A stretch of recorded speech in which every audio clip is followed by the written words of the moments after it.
বাংলাদেশের মানুষ আওয়ামী স্টাইলের কোন নির্বাচন বাংলাদেশে হতে দেবে না। অন্তর্বর্তীকালীন সরকারের অধীনে যে নির্বাচনের ডেট ঘোষণা হয়েছে, আমরা এই ডেটকে স্বাগত জানাই।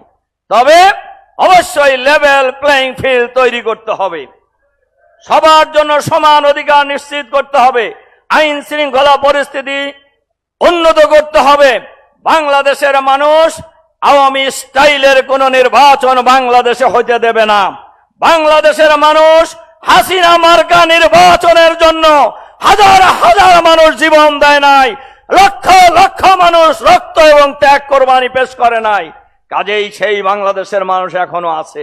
কাজেই আমরা সরকারের কাছে আহ্বান জানাবো, আপনারা জনগণের ভাষা বুঝে জুলাই ঘোষণা, জুলাই সনদ সহ জনগণের যে দাবি, গণহত্যার বিচার, ফ্যাসিবাদের দোসর সরকারের ভিতরে বাইরে যারা আছে তাদেরকে চিহ্নিত করে গ্রেফতার করে বিচার করা, আমাদের নেতৃবৃন্দ শহীদ আমির জামাত সহ অন্যায়ভাবে অবৈধ বিচার করে যে ফাঁসি দেওয়া হয়েছে, এই ফাঁসির সাথে জড়িত বিচারপতি, প্রসিকিউশন, তদন্ত কর্মকর্তা বা মিথ্যা সাক্ষী দাতাদেরকে গ্রেফতার করে বিচারের মুখোমুখি করতে হবে এবং আগামী নির্বাচন সুষ্ঠু এবং স্বাধীনভাবে করার পরিবেশ নিশ্চিত করার আহ্বান জানিয়ে আমার বক্তব্য এখানে শেষ করছি।